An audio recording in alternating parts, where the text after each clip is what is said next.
Yo, what's good, everybody? Welcome to Raider Nation Live. I'm your host, Dirty Low. I got my boy Gravy with me, and we got our special guest in the building, Josh, the GOAT. How you guys doing, man? What's up, brother? How you doing? Oh, man. Wonderful.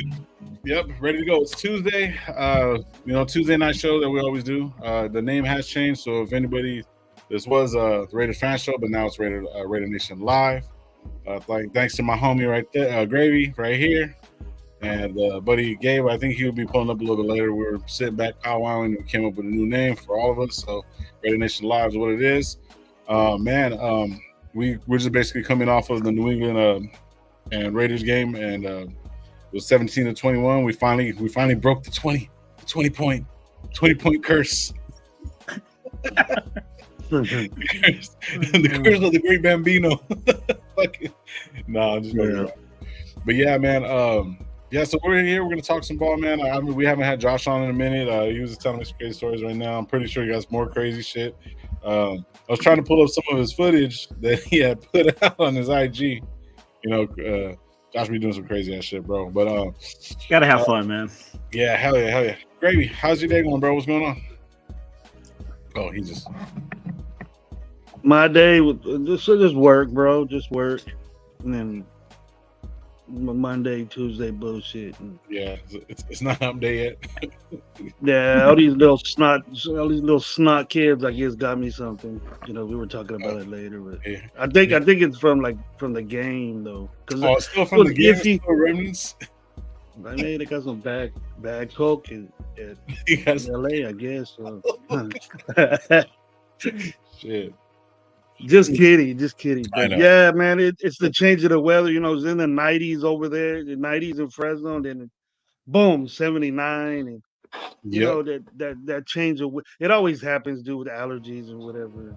I got allergies, so it might be that, but I don't feel like shit. It's just my head just all messed up. Yeah, got that head cold. And you're saying the same thing too, Josh, huh? Yeah, I've been fighting it for like 3 weeks. Yeah. Yeah, I know. I'm finally kind of coming out of the whole parvo and man, I ain't never get every single shot that they need. I don't care if I'm I'm not registered as a human no more. But entity you be hearing all kinds of crazy shit, bro. But yeah, but man, we're gonna get into the show, talk a little bit about the game. And I know Josh pulled up over there. You heard me and Gravy right after the show, and we'll get into what Josh has got going on. We're talking a little bit of something that he's something new that he's doing on IG, and it's for the Raider Nation, it's for the fans and all that stuff, bro. So I'm gonna get to the chat, and remember, be thankful for what you do got, what you don't, and then don't drink or drive. Get to the chat, and we'll get it going, bro. Right away, what's going on, Salute, bro? Wild Turkey, what's going on? Alfredo's in the building. What's up, bro? Chris, what's going on, brother? Hopefully you're having a good one. Ja, what's up, brother? What's up? Hopefully everyone's having a good one. Everyone's showing love. Milk Beezy, what's going on? What's going on? I'm afraid of showing love. Yes, sir. Raider Pete, what's up, brother? Says, what up, Blow? Josh Gravy, Chat Man Nation. What's up? Josh had the McDaniels piñata. Yep. Yeah, I was trying to around. You're bouncing around all over the place, Lo. Yeah, I know. Yeah, and then you have dum-dums in it, huh? Yeah, this is the worst part. So, I was I contacted a few charities. I'm like, hey, I'll raise some money for you. I'll get donations to hit the piñata. And they're like, oh, we can't do that. Well, they're like, no, we can't be associated with somebody beating the hell out of a piñata. And I was like, all right, whatever, man. But I had dick candy and I had shit candy and I was gonna put it in there. And I was like, no, that's not appropriate for kids. So I took the dick candy out and just put dum-dums in there. And Josh, you gotta come up with ideas like that, bro. I got no better to do, man. I'm I'm at work, I see patients, and then I'm just on my phone, doing nothing. And then I don't know. That was the best $50 I ever spent in my life, was getting that piñata, man. 100%. I was like, it'd be funny if I get a McDaniels piñata. And so I go to, you know where Crow's Landing is, man? You ever heard of that? Yes, I've heard of it, but I've never been there. Crow's Landing is, it's the hood. It's all piñata stores, quinceañera shops, gun shops, and carniceras. So I'm like, okay, I need to get a piñata. That's where I'm going to go. And we go there. I was like, hey, this is what I need. Bam, 3 days. It was done. They're like, oh, yeah, it's ready for – I didn't know it was going to be ready this week. And they're like, hey, it's done. I'm like, all right, let's go. That's crazy. Now, was it like a man-sized one or just a little one? I didn't see it. It was a full torso. I mean, it was probably 3-4. Yeah, it's like a regular. Yeah, it was like a regular. Oh, really?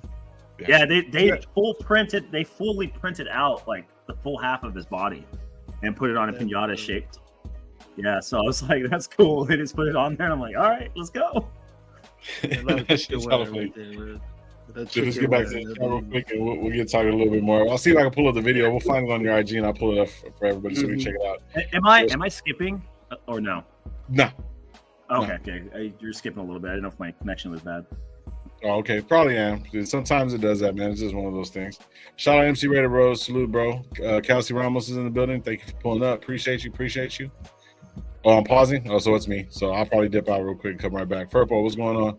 Let me get to the chat real quick, and I'll be right back. Visor says, Fire Panel Night. Salute, fellas. Thank you, Chris. I'll be right back, guys. I'll go, Chris. Cool Kev, as always. Thank you. Ja, what's up? And Cool Kev again. So, Josh, I ain't talked to you in a while. I know we all been sick. Yeah, you with the sick kids. So,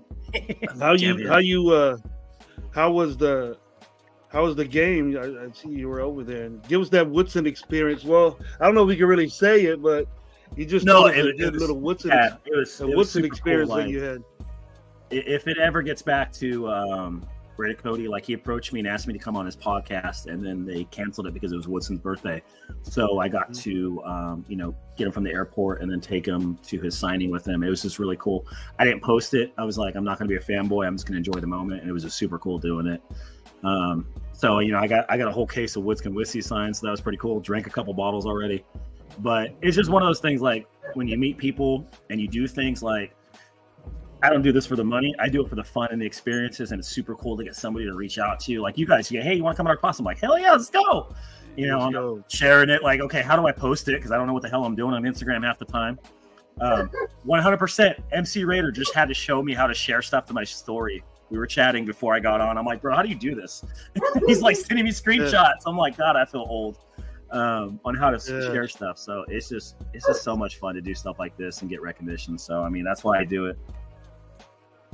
Shit, what's up, Gabe? What's up, brother? Shit. Hopefully, I'm not. You know what he's doing. You know what he's starting doing. Starting up the show. Let's go. Probably had a long day. Yes, sir. I barely made it. You're trouble, man. I barely made it through your podcast last time. I didn't know what the hell was going on by the time it was over. I was toast. I was just like, people that feeling. That's the smoke out, man. The smoke out I'll be doing sometimes. I be Josh, that's tomorrow, bud. That's tomorrow, bud. The 420 Raider Outsiders pick them. We pick the games, and then we talk a bunch of whatever we want to about the Raiders. Start the week over. We're on. Let me see. No, tomorrow I'm not available until. What time do you guys do it? What time you going live tomorrow? Gabe? About 7? Yeah. 420. Like 7:20. He wants to do 4:20, but you know what I'm saying? It's like we're all adults. We got jobs. Hard right now. I know it's hard right now because I'm going to the trading right now with that company right now. Okay. So hard to do that shit right now. But like, because it's like almost every day right now. Because they really need some immediate pretty much stuff. So, but in the nighttime, for sure. Like right now, I've got home, fucking, kind of got ready up, and then just said, "Fuck it, let's go on the show." If you're available, Josh. I get home. Like you guys know, I had surgery, so I'm like back in my routine. So I wrestle on Wednesdays. So I get I compete in judo and jiu-jitsu. So down the street I train. Okay. So I get done like at 8:00. 7:55, something like that. No matter what Josh's day is, bro. Josh's day is my day is nuts, man. I don't know how I make them through some of them. Sometimes I'm like, I just want to go to bed. I just do one of those, and I need a nap in between. He said a nap in between. Yeah, the fucking days are crazy right now too, especially because I'm coming off surgery too, man. Then like I'm barely going back to work. You know what I mean? So it's like. Just seeing how my back reacts to it, and like everyday type thing, you know what I mean? Going through the good thing is this going to a new field where it's not too much not pretty much no labor, you know what I mean? It's just being like an inspector, building inspector, taking air samples and stuff like that. So yeah, just good career move, dog, especially with the back problem, you know what I mean? I'll be right back, fellas. Career move. Yeah, man, had to. I was just looking into shit, you know, this whole fucking 5 months and shit, but I have experience in that type of field. Just now I gotta do it the contractor type way, you know what I mean? You know, get in there with the contractors, pass, you know, try to get jobs for them and shit, you know, pass more jobs, pass more lead jobs, asbestos jobs, that type of shit, you know. So Josh, you're the guest. We talked about the game. What was you were there? So what was your take on the football game? The way it flowed, the ending, the transition to quarterback. What would you get out of it? That's the thing. We saw Hoyer hop in. I think Hoyer pressed the ball downfield. That was the main difference. Like, Hoyer's not a quarterback that's really good anymore. You know, he's past his prime in his late 30s. He has experience and he probably sees more than AOC. He's going to make less plays, but he was pressing the ball down the field. I think that was the big difference. When Jimmy G, he walked by, he left, a couple minutes before halftime, and he's jogging off. And then the ESPN warning pops up. I'm like, dude, he's really hurt again. And I was like, come on. So, they're saying a rib injury. So I don't know if he has a bruised rib. They haven't released it yet, but we'll see what it is. As far as the game, it seems like every game we have a lot of momentum. We start off strong. We come out just blazing, and then we fall flat after that. And that's exactly what happened this game. I think he bruised his ovaries. I told people he pulled his clit. I was like, Jimmy G pulled his fucking labium again today. Again. I didn't even see him like a big hit in that area. It's like he fell down. It seems like back slippage, like a disc slippage, it don't take much. Still, bro, that's just like the hit on Adam, that was nasty. And people were like, oh no, I'm like, dude, that was a clean hit and it was fucking nasty. Like, that is probably the number one takeaway I've seen from Garoppolo. There seems to be less zip on his ball, even the short passes. He's letting these receivers out for dead. We're seeing Adams, Renfro, Jacoby getting clipped because he throws the ball up here instead of in the chest, and they're extended, and bam, they get hit. And we're seeing our receivers get knocked out almost every game. Like, I think Jacoby was out for a few games. Adams had to leave a couple quarters and a half. And then a couple other people got dinged up a little bit here and there. And it's like, he's getting these receivers killed out there over the middle of the field. Somebody's going to really get hurt. I think it's mostly Adams because that certain play, that certain play, we were arguing that it was. I think it was more where Peppers, reacted to the play great. Instead of it was the ball was thrown behind him, so whoever I disagreed with, right there, it's just I expect Adams to catch a ball like that behind him. He catches everything. But Peppers was in the right position to make a play like that, and then that's what you're going to get. He read it perfect. He read if you go down the middle like that, then that's the kind of stuff that's going to happen to you. So Garoppolo needs to know to throw the ball a little bit ahead of the hit. Would have happened either way. Yeah, it would have been. A smash hit. But there's other ones. The way he absorbed it, but different. I'm more worried about the ones. More different. I'm more worried about the ones that like I've seen it multiple times already this year. Like that one was more like in on a slant pattern, just got read super well, dog, and they met right there, dog. And I think what's his name took maybe a little bit, too much time maybe to get his head around, but it happened bang bang. It's like when you see it in slow motion, it looks like it took his time to get his head around, but it was just so fast that guy was he had a beat on it, man. That dude.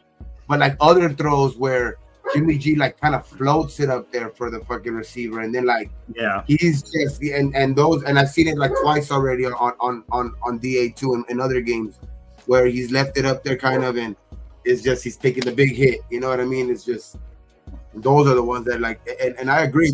We've been saying it kind of all year on this show, bro. Like he does kind of allow he kind of runs sometimes his receivers instead of, you know, how the cliche is, you know, throw your receivers open, right? But he kind of throws them into like a little bit into harm's way sometimes, and it's unnecessary sometimes, you know what I mean? But man, hopefully that. What do you think gives this the best chances of right now? Like if you were to say right now, if Jimmy G's healthy on Sunday, who gives us the best chance of winning for the rest of this year? It's Jimmy G. It's easy. You know, yeah, it's Jimmy G. Like, even though we don't like him, he's not playing that well. Here's the thing. With our defense, we always complain, we need a D, we need a D. Our defense is like ranked like 15th. Minus the Bills game, we're giving up like 17, 18 points a game on average, which is nuts for us. That's so low for our Raiders defense. I think we moved to 11th last night. Yeah. So, like, our pass defense, I have to pull up the stats again because after Monday Night Football, everything resets. But our pass defense was top 10. I was like, what the hell? Like, we're not giving – our rush defense is suspect because we got smaller linebackers. But the thing is, the teams aren't moving the ball very well against us, which is surprising.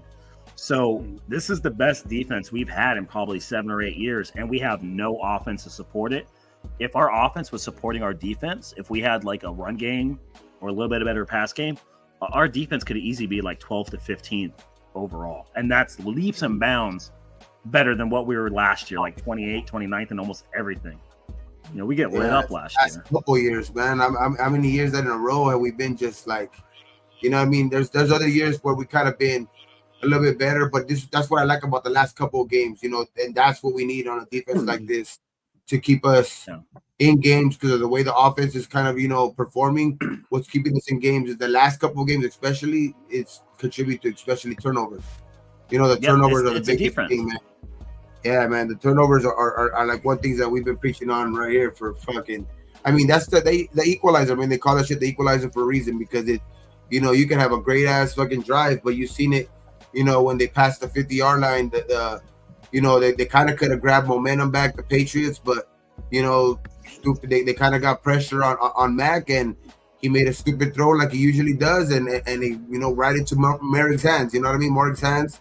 And big ups to Morrick. You know what I mean? Finally getting the ones that are finally hitting his chest. You know what I mean? Actually bringing those in and actually, you know, making the defense, you know, just on the plus side of that turnover margin, man. Like, because those first couple of games, damn, we were just getting demolished. I mean, we didn't have no turnovers, and we were like literally throwing 2 or 3 picks a game or fumbles. You know what I mean? So it's like that wasn't a good start. But the last couple of games are breath of fresh air in that regard, bro. Because shit, man, we need that.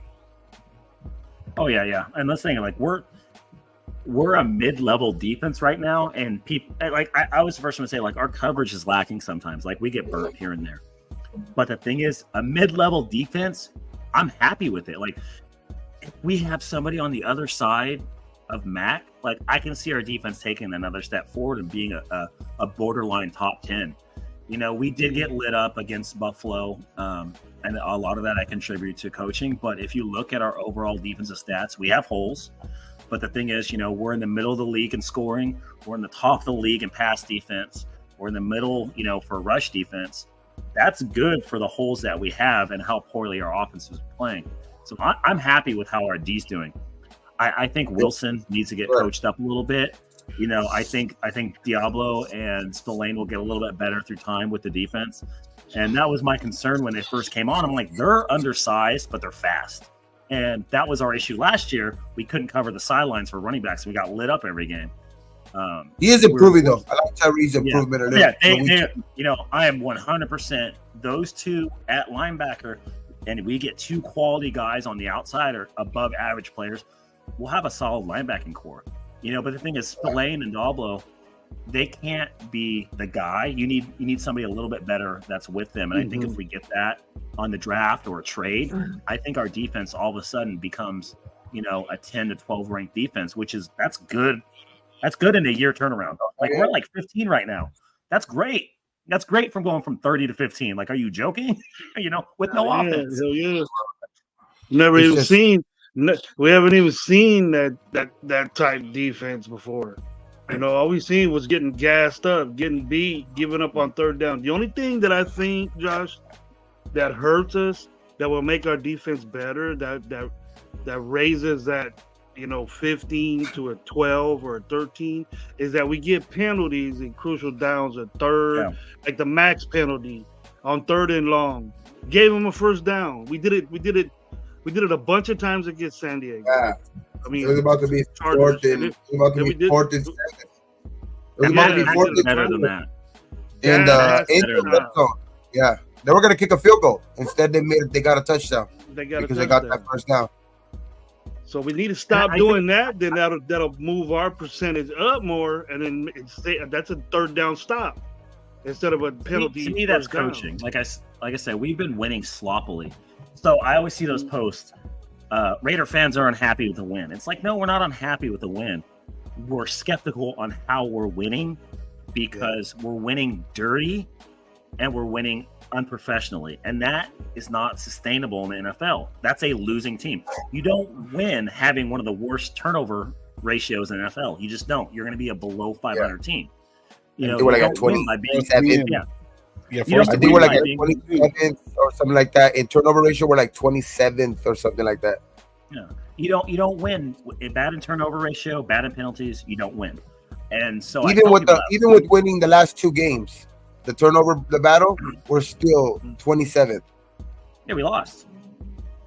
Yeah, because the first couple games were horrible. We were like down 10 to nothing.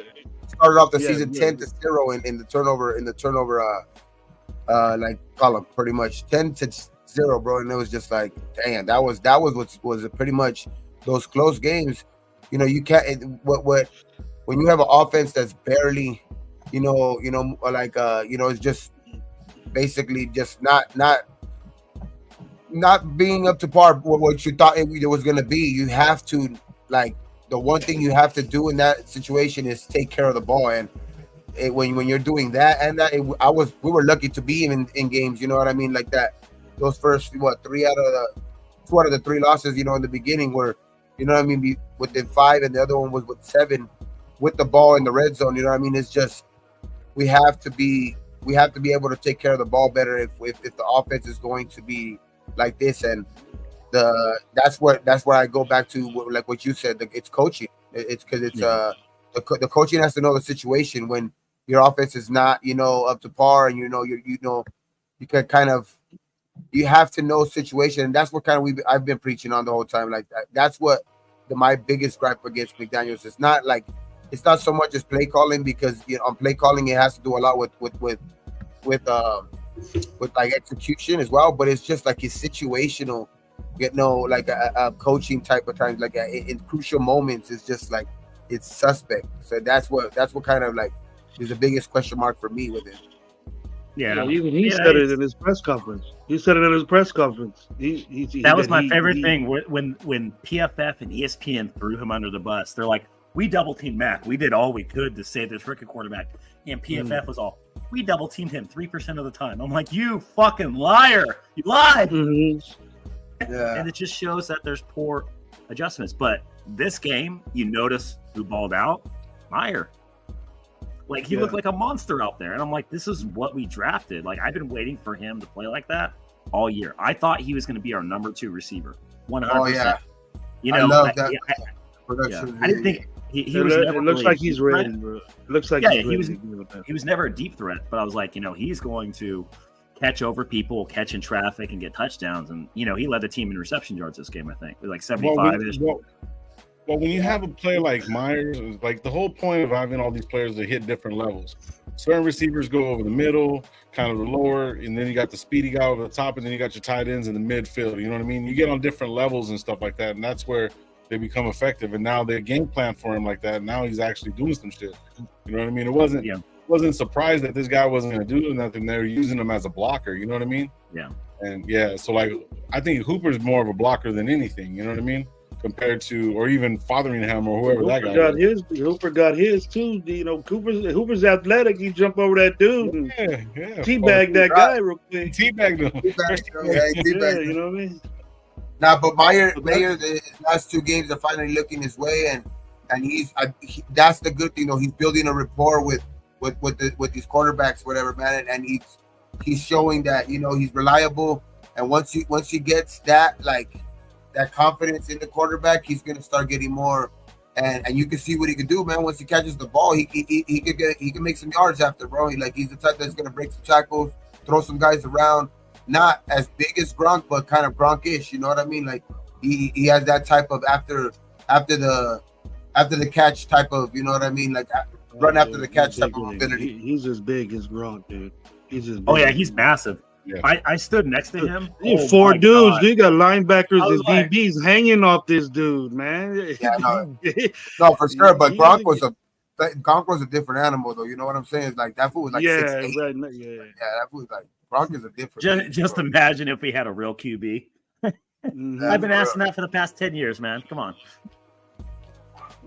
Yeah, we got to. Hopefully, one of these guys can at least play adequate enough to just, be able to open up the game enough to where we can start, running the ball, effectively. You know what I mean? Because once that starts happening and the defense keeps playing lights out, which I think, what I mean, they're saying that the word is that they're being aggressive, before the trade deadline. How much that is any truth to that, we don't know, bro. It's because this kind of like organization, especially Ziegler shit, they don't really like to push shit out there like that. So I don't know how much truth there is really to that. So we'll see. You know what I mean? Hopefully, they can make some improvements. But at this point, like just with the guys that we have, if we know we could, if they keep developing, if we could get Hobbs back, you know what I mean? I like Tyler Hall, you know what I mean? Some of these guys are playing better. So I just think if the guys in the middle especially can continue to play, you know what I mean, just don't get punked, bro. You know what I mean? Just like I like what I've seen out of Adam Butler. I like what I've seen out of Jenkins. You know what I mean? Even Nichols, you know what I mean, a little bit. But that needs to be consistent. With that, I think the defense can carry the offense a little bit, but the offense does have to improve. They have to at least open up that game a little bit, bro. They have to open it up for Josh, because he still hasn't really gotten it going, even though he looks better. It's just it's not there's no fear in the quarterback, you know what I mean, getting anything behind the defense. So it's like fuck. If you watch the games too, the other part is they stack the box regardless of who's quarterback. They're stacking the box. Yeah. And we're saying Jacobs got it going. He's still only averaged 3 yards a rush. That's not worth $10 to $12 million a year. That's not top 5 running back. That's garbage running back numbers.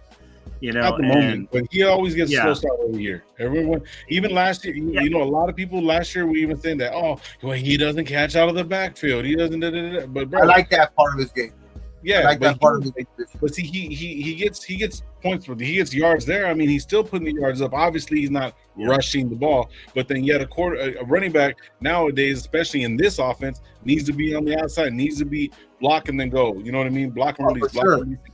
And then he's making some good out there too. You see, the only ones getting really paid like that, you know what I mean, are the ones that can do that. Like, right. Look at Jonathan Taylor. He's known to do that in his when he led the league and shit like that, when he almost had 1,800 yards or something like that. And McCaffrey, you know what I mean? Look at that dude, fucking is a receiver and a running back. So it's like, those guys are getting paid a lot. You know what I mean? It's just if a running back in this day and age, if you want to make at least stay around and be around for a long time, that's exactly why Alvin Kamara is the same thing too. He's not really a guy that's in between the tackles, even though he could sometimes, but he's more known for, those screens, those wide receiver screens, and you know what I mean. So it's like those are the type of running backs that are lasting more than what the traditional type of running backs right now. So you have to have that in your game. You have to have that in your fucking your little bag of tricks. Which I like that Josh has that now, but it's still with the 8 man in the box and the offensive line, just sometimes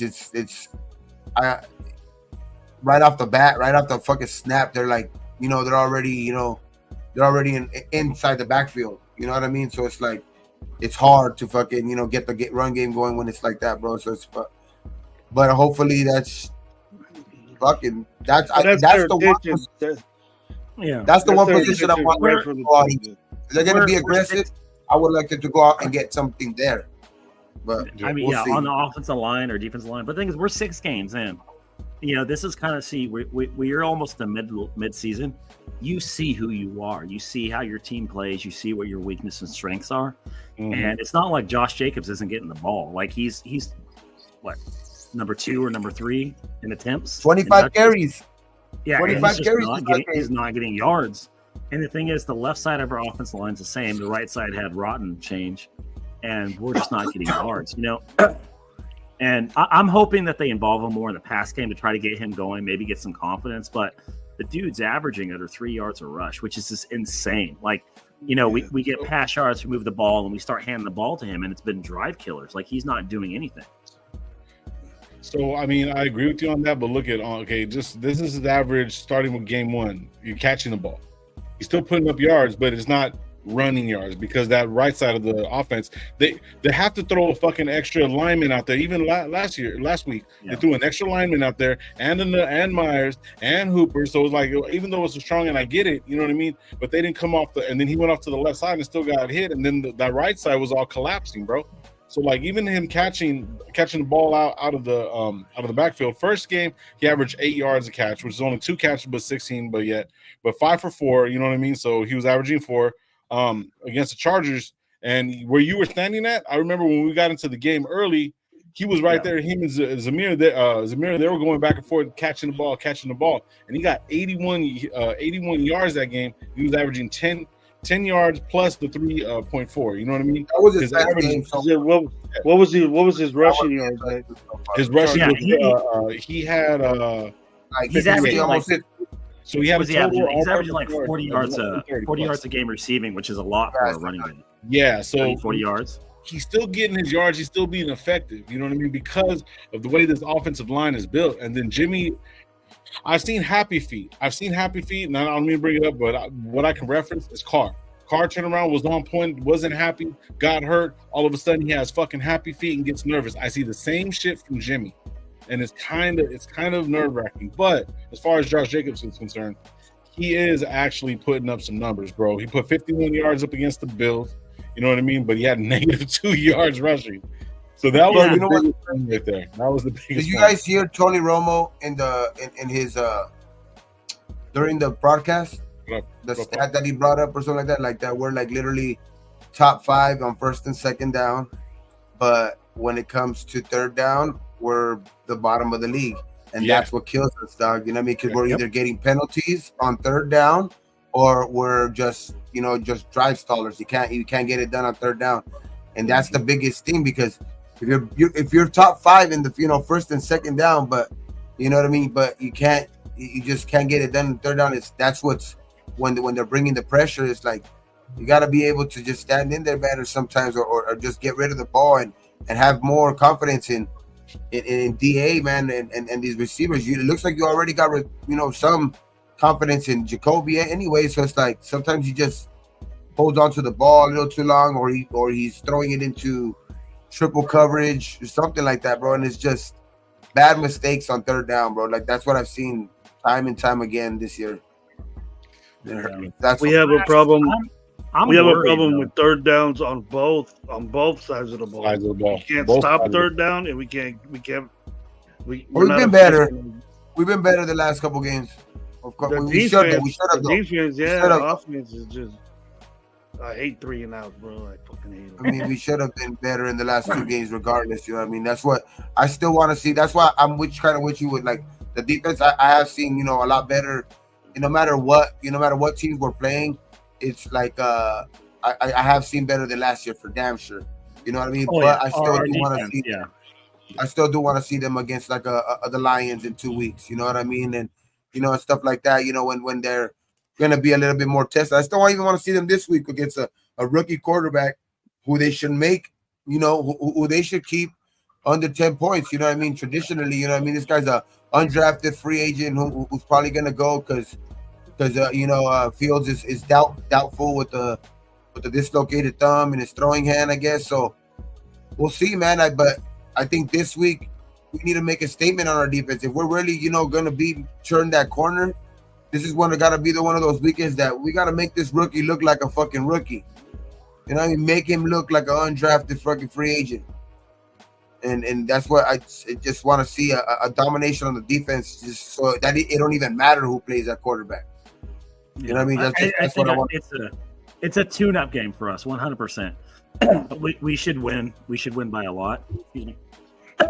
It's their running backs hurt. Their lead backs hurt. Everything's hurt. DJ Moore is hurt. They're the worst. They're the worst team in the NFL, and we should beat them. We should beat them easily. And the problem is when we were the Raiders. If you notice the bad teams we played, we played down. That's one of the issues. Perfect spot for that USC quarterback to be in Chicago. Yeah, get beat up over there. Yeah, he can go over there. I don't know, man. Right now, it's looking like the guy from Washington. He might steal. He might no. Penix. I wouldn't mind him, but he's not. He stays in the pocket. He ain't running around all over the place. They're looking good. There's a lot of good quarterbacks. Doesn't matter. We're gonna go 8-9 and not get a quarterback. That's what's gonna happen. Yeah. You know what? It's just a path to like 8-9 and 9-8 or something like that. Like, it's not that unrealistic now because of the way the schedule has turned out with the next couple of games. You know what I mean? There's some tough games for sure. You know what I mean? Which are it's at this point I don't see us. I could see us maybe probably being competitive, but unless our defense get better, unless our offense gets better, I don't think we're going to be able to win those games like the Kansas Cities, the Dolphins and stuff like that. But if our offense can improve, I for damn sure, this is like the NFL, bro. Like it's the cliche, any given Sunday. But I think look at Cleveland, bro. Look at Cleveland. That's what I'm saying. If the offense, just up to Cleveland was going to win that game. So I do believe in the defense and it's going to keep improving. I just think that if the offense can catch up any little bit to the and just be, consistently scoring, just not scoring a certain amount of points, just consistently scoring, you know what I mean, and keeping, and just, just scoring more, that's all I want to see, bro. Like, and just be more efficient on offense. You know what I mean? We can get there. We can get there with how are we going to get there, though? Are we going to do it with coaching? Or are we going to do it with some trades? Are we going to get rid of Renfro? Because we have players that have value that we're not using that we need to get rid of. Yeah, Renfro. The most likely thing is Renfro. Yeah, but the thing is, what are we going to get for him? Yeah, it's hard right now at this point because other teams know that we're not using him.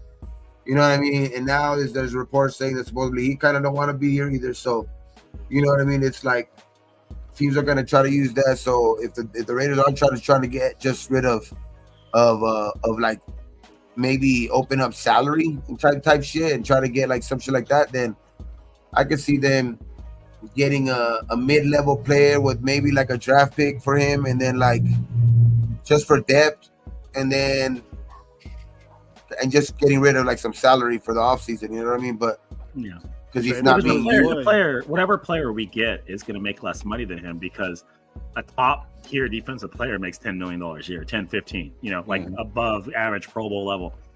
And we're paying the third, fourth wide receiver that. It's just, and I hate to tell people, like, he had one good year. Like, he's great at route running. He gets 600-700 yards, and he had 1 year over 1,000, and we're, like, in love with him. It's like, he's an above-average receiver. There's people that are better than him. It's just when you're a Raider, we don't have good players, and we fall in love with mediocre players. And you see Jacoby. I was telling people, Jacoby is the same player as Hunter Renfro. He's just darker. Like, he's the same fucking player. It's like, I don't, and people are like, don't disrespect Renfro. I'm like, no.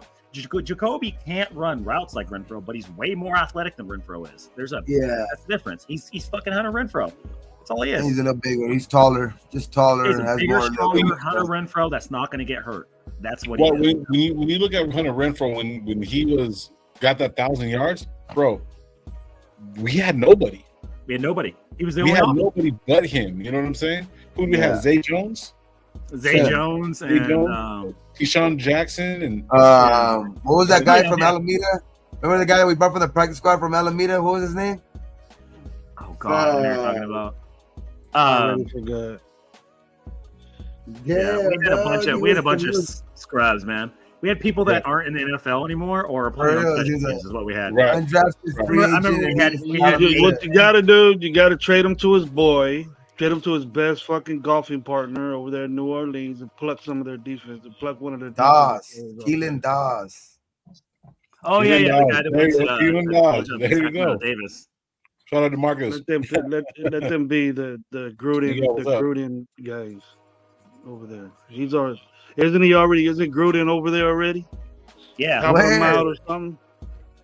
I hope they step on Legos. I'm tired of all them. Oh yeah, I remember Loon saying that was his cousin, Keelan Dawes. Oh, yeah, Loon did say that. Yeah. Shit. The savior of the fucking touchdown maker. Miguel's right, but see, in a sense, you know why he was. He's saying that but he was consistently good, and all the defenses were talking about it because he had a couple of those routes, but he was used intermediately.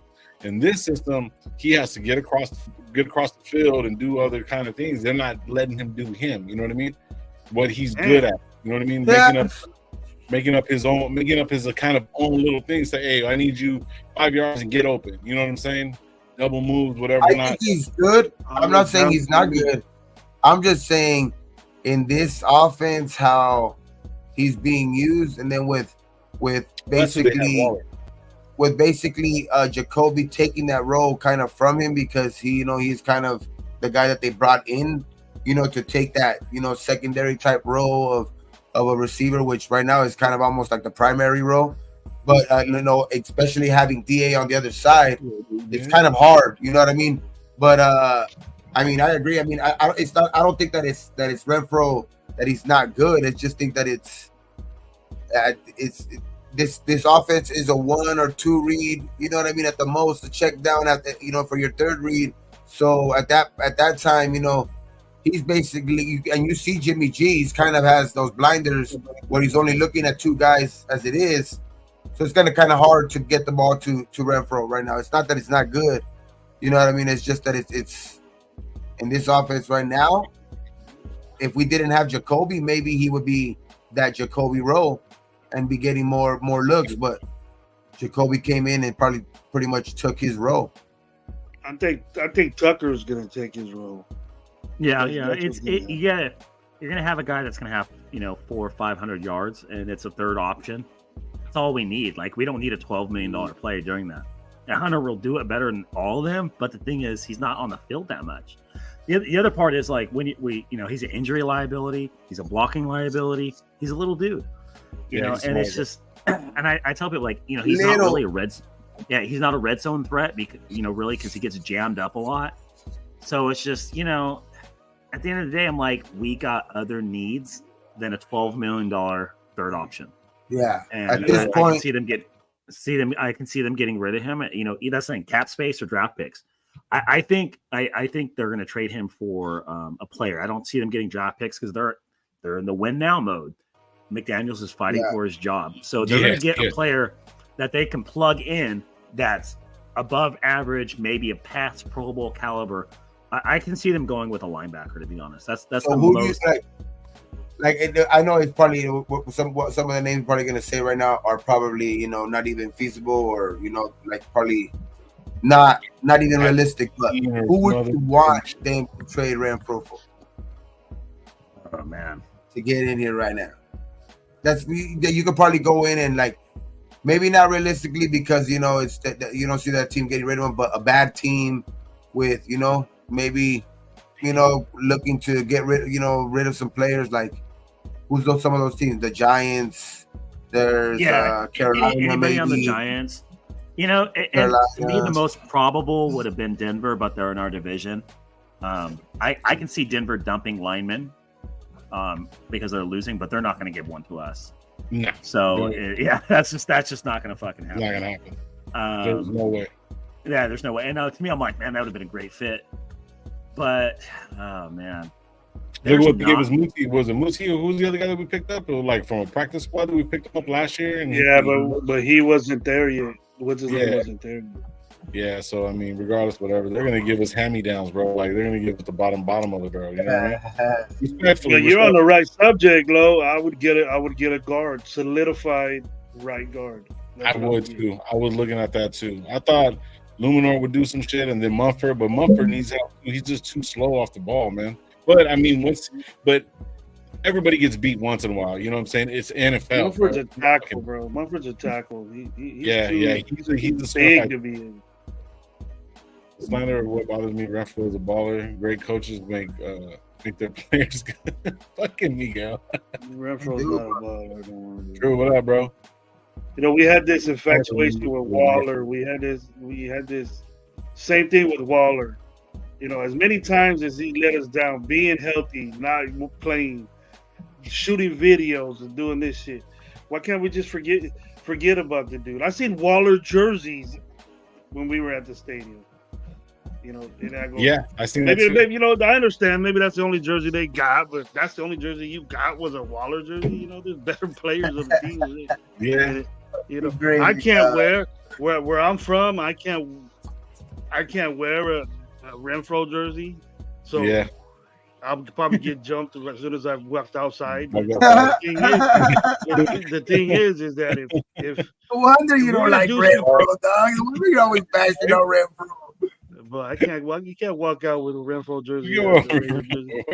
That's what it is. But I got one in the closet, but I just leave it inside the house. You know what I mean. You guys know what I mean. Yeah. But if you're gonna do something with Renfro, we should have did it. You know, besides the trade line to it could benefit. I like the way they're gonna do it now because we can get an impact player that benefit us if we take this further. You know, to make our offense better. But I think it's gonna make Tucker blossom more. And then we could just get somebody at a different position, somebody in the secondary, somebody in the offensive line. It's very rare you see an offensive lineman go for a wide receiver. I don't think I've ever seen I think if you see we trade for a guard or a tackle, I think a guard or a tackle is going to be probably our best value. Because to me, nobody's going to trade a top tier defensive end for Hunter Renfro. No. Or a linebacker. No. Like we might get somebody young, maybe that has injury prone. Like you see the Chase Young thing float around. I'm like, God, please don't do that. Like I'm like, we're gonna get another freaking dud that's a bust. Like the guy was supposed to be like with John Stain right here. Yeah, with John Stain, we'll probably get a third or fourth, and we're gonna have to come out of pocket for a defensive player. But we're just gonna get rid of him to open up the spot and open up a little bit of money. But we're gonna have to give up some shit we're gonna have to give up a lot if we're gonna try to trade for a player. I think it'll be better if we just try to trade straight up for him, or just get him off the squad, or figure something out, give him some draft picks. Whatever draft picks that we pick up from him, throw that in a deal with another team. Everyone keeps on wanting, we're gonna go here with this and then get one of their players. Nah, most likely it's gonna be like a 3-way trade. So boom, we'll get rid of this, blah blah blah, collect a few things, and go to a different team and pick up somebody else. You know what I mean? Get rid of Adams. Why would you trade Adams? I'm just saying, and when I trade, I'm saying like, we'll get rid of him. No, John Leon said possibly trade Adams. We're not trading. No. Adams ain't going anywhere. That's our lead receiver. Bro, like, dude, like, I'm sorry, bro. Like, Wi-Fi, bro, I like him, bro. He's smart. He does his thing, bro. But the narrative of that fucking DA is going to be out of here, and he's giving them certain looks. And, bro, stop, bro, please. He's not going nowhere, bro. You know who's saying that, right? It's the Kardashians that are angry that he's left. Like, DA's his best friend. He's going to go along with the fucking card. Homeboy's wearing a Saints jersey, bro. We own his ass. Like, he's under contract. He ain't going nowhere. He's not going nowhere, and he doesn't want to go nowhere, bro. He's sticking it out. He keeps up with the league. He sees what's happening over there too. Yeah, he does. They don't like him just as much as we did it. Yeah, you know, I kind of wait till all this is over, the trade deadline, so we don't have to hear shit about this no more. You know what I mean? The other part, yeah. I mean, but with got the trade, Halloween, brother. You got to Halloween. You guys know how much Renfro makes, right? Like, makes a lot of money. $12 million. A lot of teams are not going to absorb $12 million for a slot wide receiver. So the value's there as a player, but the value's not there for his contract. We overpaid him big time. Yeah. So like you see somebody like Jacoby's making $3-4 million and had the same production as him as 2 years ago. So bring in a wide receiver like that. Like somebody might take him, you know, hey, we'll eat the cap, but you're only going to get you're not going to get, I wouldn't see us getting a third round for him. I see a fourth or a fifth. So a good point right here. So a lot of big names want all new deals. So when we're coming over here, we're gonna have to fucking sweeten up the deal. It's gonna be somebody on the end of the rookie contract, or maybe 1 year left on the contract. We're gonna have to work that out, and then pay to eat a lot of fucking Renfros. You know, like say 5-6 mil or whatever, and then get rid of them. You know what I mean? With stipulation. That's cool. That's cool. Yeah, but I mean, he ain't there. It's a lot more than just trade them to the same team, and you know what I mean? It's As long as he ain't there and say, you don't have to hear, why are we getting about a Renfro every freaking life? Why are we getting about a Renfro? Why? Yeah. Because he's not good. He's not good with his offense anymore. I've been saying that since the season started. Yeah. The person that improvises the most on this offense is Renfro. He improvises his routes. He needs to do this shit before he gets open, and it doesn't work. It can't work. And the thing is, he's not going to finish the year with. I think he's going to be traded for a late pick, because if they trade him next year, bam, $12 million? It's like 11.8 or something in cap, free and clear. They're going to put that on defense because they already have Adams, they have young wide receivers that can take his place, Renfro's, and then they got Jacoby. Our wide receiver core is not going to improve very much. They're going to throw money in the defensive line and offensive line. Just watch. And linebackers, like they are not going to get more wide receivers. I mean, I'm not a GM or a football coach, but I'm like that seems like logical. Hey, that guy's getting paid too much. Let's trade and see what we can recuperate from him, because otherwise you get nothing. So it's like, hey, maybe we can get a 4th or 5th rounder. Guess what? 4th and 5th rounders make your team. You have great players, then you have good ones that are 3rd, 4th, 5th round picks that start. And that's been one of the issues with us. We draft garbage in the later rounds. You know, besides Renfro and besides Crosby, like most of our picks in the later rounds are on our team for 2-3 years, then they're gone. You know, I think, did you bring that up? The Raiders have the highest turnover for draft picks or something like that. Yeah. That's another thing too. Yeah. And it was like we're like 20%. I think we're like 20-25% higher than any other team. Like our draft picks don't play for us. They go somewhere else. And started. They're like way lower than the second to last place team. Somebody said this. I can't remember who said it, but somebody said that some of the players that we draft would be 3rd and 4th stringers on other teams. You know what I mean? And that's pretty much the gist of it. Look at fucking Abrams, for example. He's on the practice squad. You know what I mean? Yeah, he was a 1st round bust. And you know, before him, look at Obi. Look at what was the guy's name? Joseph? No, not Joseph was the 1st round cornerback that we drafted a few years ago. Burnt toast. He's on another team now. Fucking Conley. Not Conley. Yeah, Conley sucks too. Conley's out. Amen Arnett. Arnett's gone too. Shit, just keep naming them off. Let's show about it. Just keep going. No, it was like 2 years before them, and he got burnt all the time, so we got rid of him. I can't remember his name. He was with Gruden. Just about every corner he drafted got burnt. Oh, Gruden. Remember when they took Fabian Washington? Can't do that. That's who it was. So fun. They're all burnt. DJ Hayden, Fabian Washington. Damn, dog. Yeah, DJ Hayden. There you go. Yeah. Didn't he have like heart surgery right before he came or something like that? And then after that, he had a toe surgery or some shit. It was like, that's what it was. Lather. Oh, you're talking about Trayvon. You're talking about Mullen. Mullen. There's Hayden and then Mullen. Hey, that was my dude right there. Wow. Hey, Trayvon Mullen was cool, you know, because when I was at the Cardinals game last year, he came up and pointed at the little toddler jersey that I had for Murray, and then he's like, "Hey, look at this!"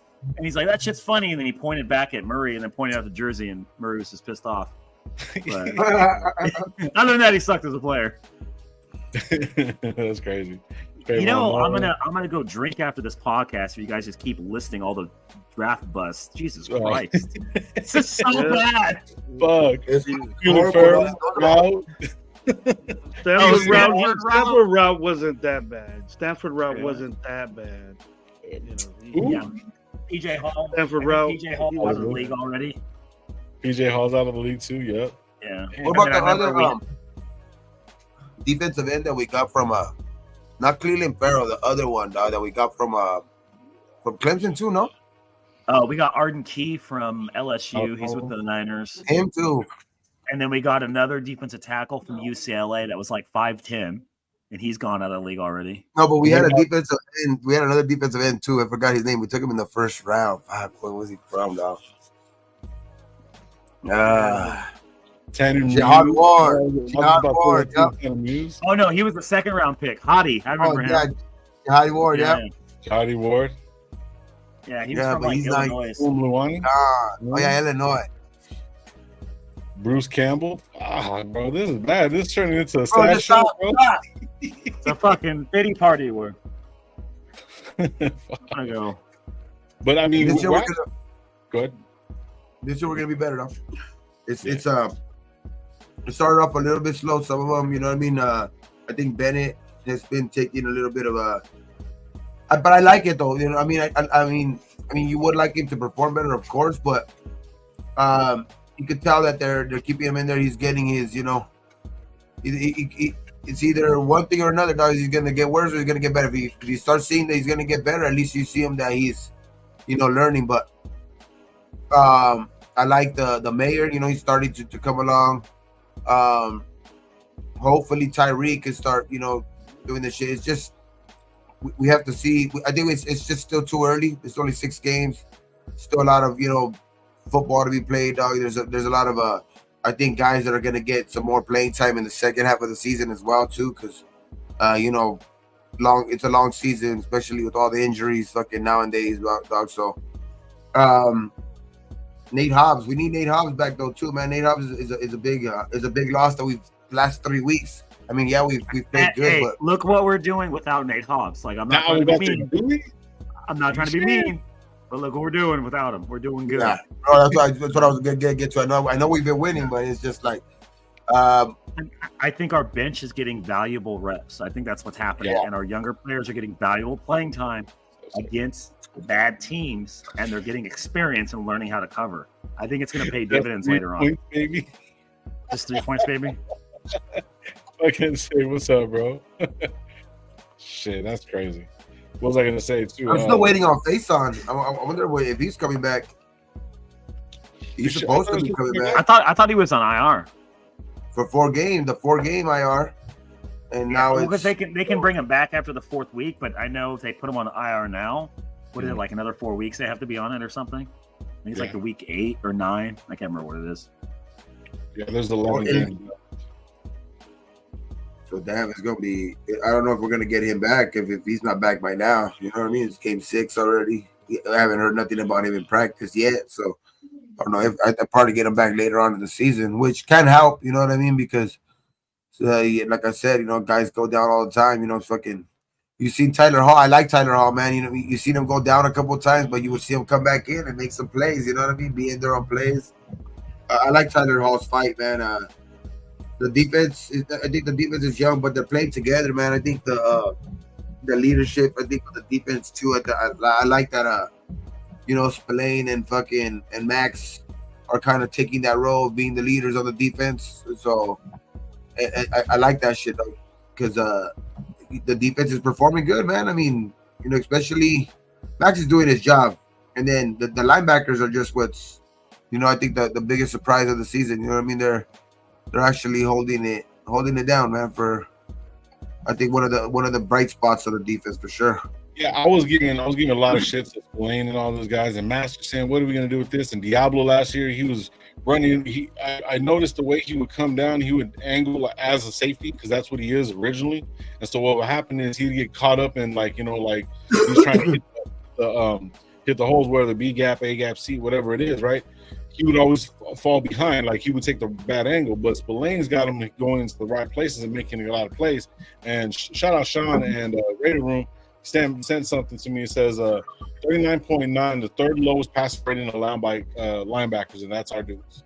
So that we get like a defensive tackle or another defensive team, like because I would say defensive tackle. I would put this a little bit better with the pressure and shit like that, bro. You know what I mean? And I mean, it's not bad, but I mean, I'm happy about the defense. I'm really happy about the defense.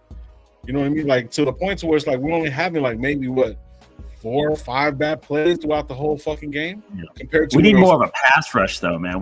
Nobody gets any sacks besides Crosby. That's going to be an issue.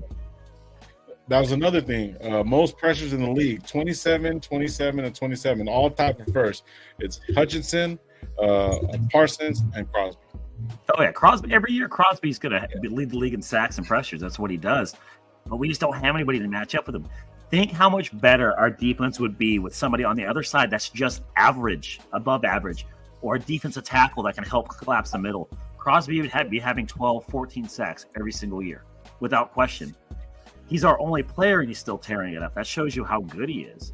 You know, and it's just, I know they're trying. I think they're trying to reach for players right now because we got to win now. We got to get people for Crosby. We got to get more pressure on him. And I think that's one of the issues because they're reaching for players that they normally wouldn't get instead of just drafting what's the best available. And like we've talked about it before, we see the other defensive players from 1, 2, 3 years ago that are just tearing it up. And Farrell's gone. Wilson looks like shit. You know, our second and third round picks for the past few years on defense are gone. It's just, I think we're reaching for players and they just need to take the best available. But like I said, I think next year's draft, same thing is going to be offensive lineman, defense heavy. You know, that's what I think what they're going to go for because they have the pieces there. They just need to insert some average to above average players and we'll be good. Chandler Jones cough. Chandler Jones cough. Hey, $20 million off the cap space. Don't even get me started on that. We're suing and we're going to win. So quick question. So that's another thing too. And I haven't been able to look it up and I don't know, maybe you might know. Since you got the inside track on everyone, I'm playing. No. Yeah. No. When do we get that money back? Every contract has clauses. So if they can show it's detrimental to the team, he's going to lose that money next year and we're going to be free and clear. He'll have to they'll have to sue or give back some of their signing bonus. That's the issue that can take on.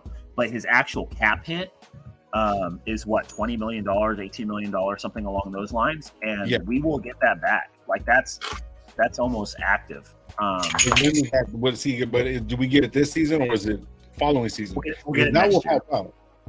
Oh, okay. Yeah. So we'll get it next year. So say if we go all out on like a Burns type, you know what I mean? And we get rid of Renfro, clear a little bit of money, and we get Burns and sign him, you know, to a deal, whatever, max deal, whatever, or not. But we only give him a certain amount this year. If we go over the cap, you know what I mean? Which I know that we won't, and I know that we can't. No. So we have $30 million, give or take, in dead cap. A lot of that comes out. Carr, Littleton, what the hell's that running back? I don't even remember his name. That's not even good. We're still paying him. God, that's going to bother me now. But we have like $30 million in dead cap space. And then with Hunter, think about this. Hunter and Jones, that's $25 million in cap with those players. $25 million. That's not contributing to our team. That's 2 or 3 really above average good players we can get and plug in. And I see them going hard on free agency and trying to get those players. Like, it's just... We're paying for Gruden's mistakes right now, and as much as people loved him, we are paying for his contracts. We're paying for Madoc's contracts. Oh, yeah. Everybody wants to hop on McDaniels and Ziegler and just go after them. Yeah, they're like, "Oh, Hunter was a stupid signing." Like, no, that's all we had, so we wanted to keep him. Jones, I thought, was a dipshit signing from the beginning because he had like a few good games the year before he came to us. He's older. Most of his sacks were in a few games, and I'm like, I don't know why we're paying this guy this much. So that was kind of only I saw that as like a Patriot contract. Like, hey, here you go. You know, you were good once a time. You're a big name.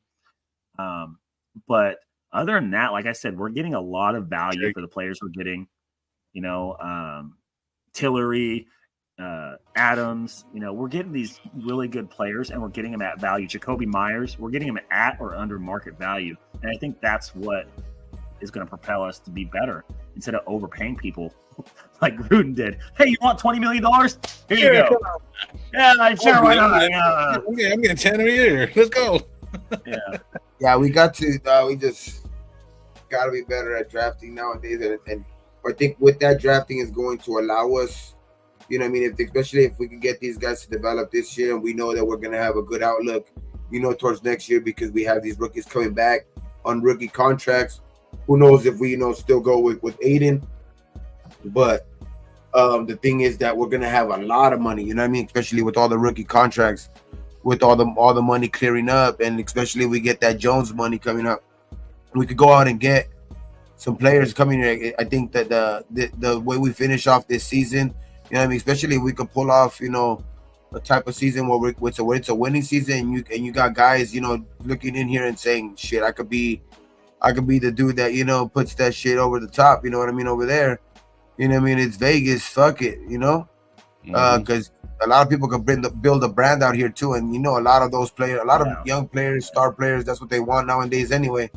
So you can get guys in here, you can get guys in the door. It's just, I think the money was the thing before, but now with the the franchise just blowing up, the fucking the value of the team, his fucking net worth going up, the amount of money that we're gonna have available for our cap space.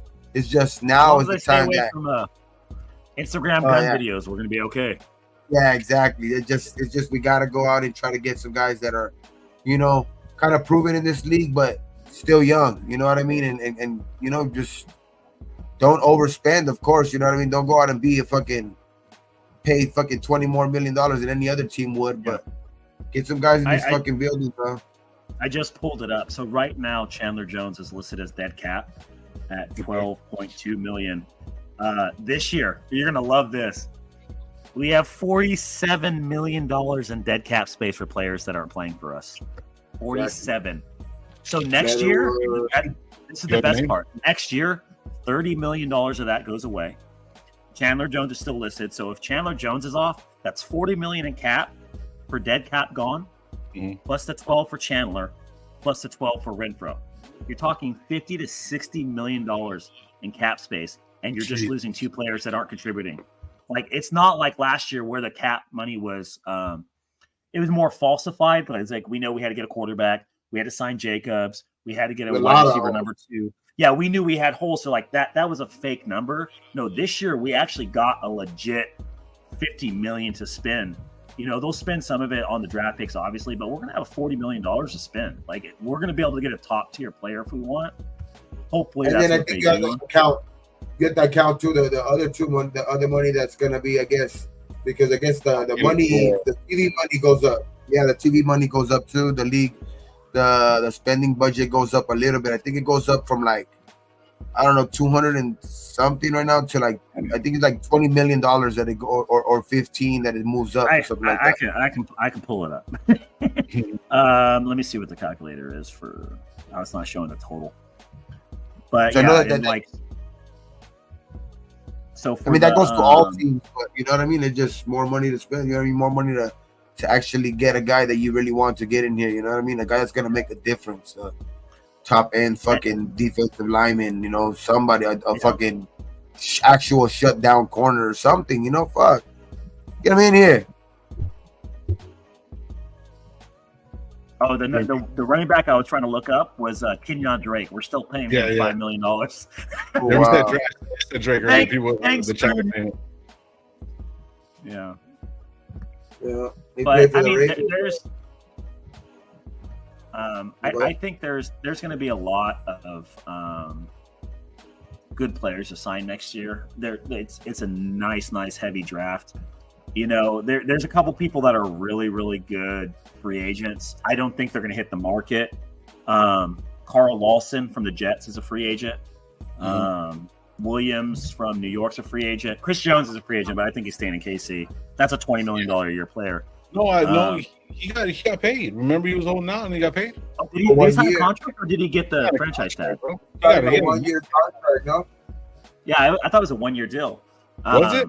Oh, okay. Yeah. I thought it was more. All right, something stupid. Hear me out. Like, I would love, because we suck in the secondary. One of the players I liked watching in college and I like watching now, Buda Baker. He's a free agent next year. Oh yeah, I would like Buda. You know, he's a good safety. You know, I think we'll need defense and help. That's the part of me that upset. I wish we'd have kept Yannick. I thought Yannick was he's the same player as Chandler Jones, and he's younger and he's cheaper, and we got rid of him. He's like a 8-9 sack guy. He's problems. Yeah, he's that great above average player that you could put in against Crosby and he'll tear it up. What do you have, like 9 sacks for us, 8 sacks for us, and we haven't been able to replace him? Yeah, but he also did some dumb shit. He went and jumped on the fucking KC's middle of the fucking field. He's an idiot. Like, he's stupid. But the thing is, he was bad at the run. I think that's what they did. But I mean, at this point, I mean, I'd rather have that than anything else right now. Like, because I mean, at least right now, that's what we would probably need right now at this point. I think. Yeah, I mean, there's some good players like, and then you know, there's some. It depends what teams release players. Like, you know, Jacksonville has free agents. Like Josh Allen's a free agent. Darius Smith with Cleveland's a free agent. But I don't see him going anywhere because their defense is. Somebody said in the chat earlier that we could have had Josh Allen and Max Crosby in the same draft. Yep. We drafted Cleveland Farrell over Josh Allen. Josh Allen's contract expires. That fucker's gonna get paid. You know, he's going to be a $20-30 million player. You would have got both of them motherfuckers. Yeah. But there's a lot of solid linebackers that are coming in, you know, that are above replacement level that we can get through free agency. I think the defensive line is more appropriate for free agents this year than anything. But, you know, the offensive line, there's not very many free agents that are coming out either. So it's going to have to draft a lot of these players. I think we're going to have to draft well at the offensive line because we have to get bigger, stronger at the offensive line because our center, I like James and everything, but he gets punked, man. He's too undersized. He's too undersized for these defensive tackles. He's too undersized for these defensive tackles, bro. These nose tackles are 340 pounds. 350 pounds. This fool's barely at like 290, 295 and shit. Like, there's no. They're moving him. They're fucking moving him. So I'm kind of against signing offensive line in the free agency because I think they hit their prime and they get injury prone and then they move. But like, and we've done that in the past and it's bit us in the ass. But like, yeah, Tyron Smith and he's a free agent too. That's the other one. I can't remember who the other guy is. Oh, shit. I like Jabril Peppers, bro. I thought we were going to pull him. I was really liking him. Even when I started, even before the hit, bro, I wanted him. That was one of the guys that I wanted. You know what I mean? Yeah. That's the guy I really, really wanted. And he kind of seen what he fucking did. You know what I mean? Yeah, I know. Jabril Peppers has always been that. Like, he could be that extra linebacker type of guy. You know what I mean? Like, he plays that type of role, but. I mean, shit, bro. We could have had a fucking bunch of fucking guys, bro. Don't even. Yeah. We could get started on that too. So don't like that. That's gonna be another fucking a thing that's gonna get us down. No, we don't get started on that, bro. Like, started. We're just bullshitting. You know, because we're just talking ball, bro. Like, it's Raider ball, though. You know what I mean? We're like, we could have picked this guy. But. We're not doing that. I'm happy I saw 73-3. Yeah, we're talking about the draft. We're talking about free agency too. Yeah. We're only a skip away from being a playoff team, man. But I told people we are talking about you know, the agency and shit like that because there's a possibility by the 31st that we might make some trades. There's reports coming out saying that there's going to be some trades. They're shopping heavily.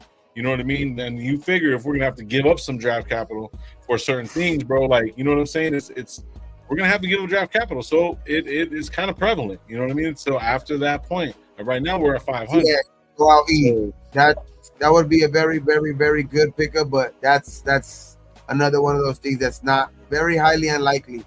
I don't think the Vikings are trying to get rid of him, though. Oh yeah, Joe Ali. Yeah, shout out Joe Ali, bro. He says, yeah, Hunter would be. Who leads the league in sacks right now with 8? Yeah.